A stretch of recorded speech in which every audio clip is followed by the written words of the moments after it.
For 100 years, the most powerful ruler in India wasn't a king, an emperor, or a country.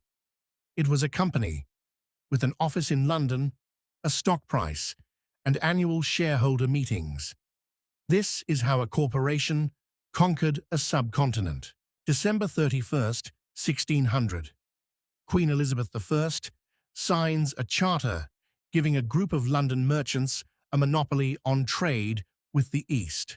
On paper, it's a spice startup.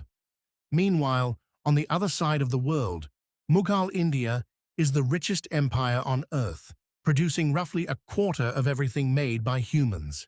Britain, about 3%. If you'd told anyone in 1600 which side would end up owning the other, they'd have laughed you out of the room. For 150 years, the company plays nice. It asks permission. It bows to Mughal emperors. It builds small trading posts at Madras, Bombay, and Calcutta, shipping out cotton, silk, and tea. But two things change the math. First, the Mughal Empire starts crumbling from the inside. Regional rulers break away, and suddenly there's no referee. Second, the company notices something interesting. Its trading posts have walls, and walls can hold cannons. 1757. The young Nawab of Bengal, Siraj-ud-Dowlah, decides the company has gotten too comfortable and moves against it. Company man Robert Clive marches out to meet him with about 3,000 troops. The Nawab has 50,000. This should be over by lunch. Except Clive isn't planning to win the battle, he's already bought it. He's secretly promised the Nawab's own general, Mir Jafar, the throne of Bengal, in exchange for standing still. The armies meet at Plassey. Mir Jafar's wing, most of the Nawab's force, simply doesn't move. The richest province in India falls for the price of one bribe. Here's the twist most people miss. The real conquest didn't happen on a battlefield. It happened at a signing table. In 1765, the weakened Mughal emperor hands the company a document called the Diwani, the legal right to collect taxes across Bengal, Bihar, and Orissa. Read that again.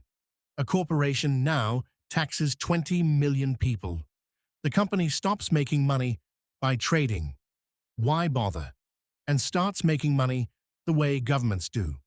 Same ships, same offices, same logo. But it's no longer a business operating in a country. It is the country. 5 years later, the monsoon fails. Under previous rulers, tax collection eased during droughts and granaries opened. The company does the opposite. It keeps collection at full rate.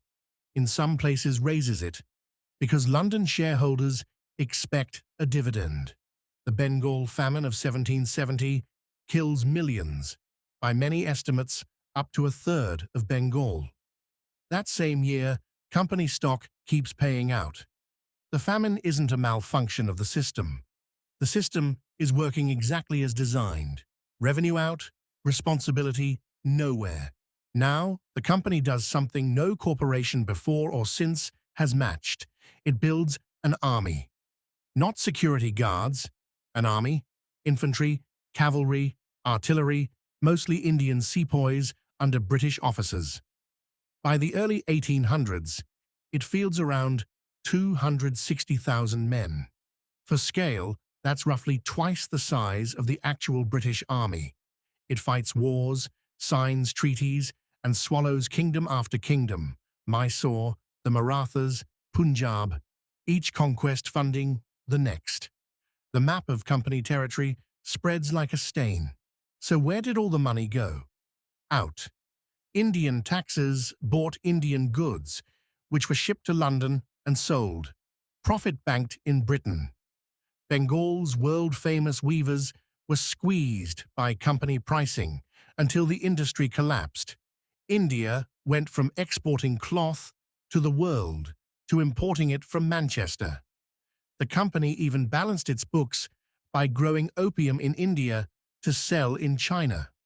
By independence, in 1947, India's share of the world economy had fallen from around a quarter to about 4%. English even absorbed a Hindi word for what happened: loot.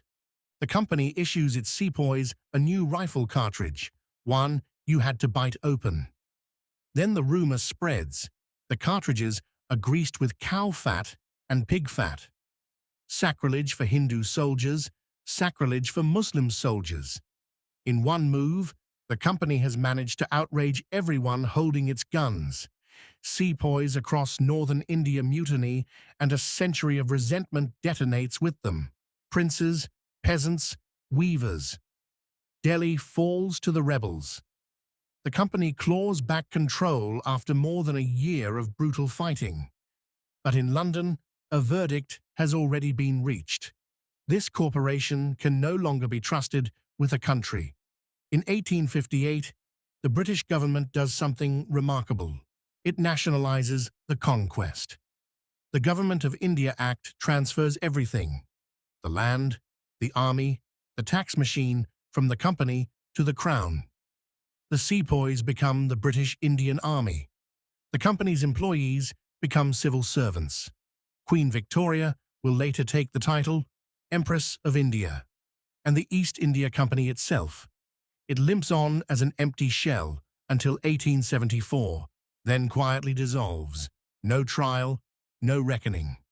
The most powerful corporation in history ends not with a bang, but with a filing. Here's the uncomfortable part. The East India Company wasn't run by monsters. It was run by employees, hitting targets, pleasing shareholders, optimizing revenue. Every famine, every war, every drained province was, on some ledger in London, a line item that balanced. The company is gone. The question it left behind isn't what happens when a business is accountable to its shareholders, but to no one else. We built the modern world on the corporate form the company pioneered, which means that question isn't history, it's homework. Subscribe. Next week's story is another one they skipped in school.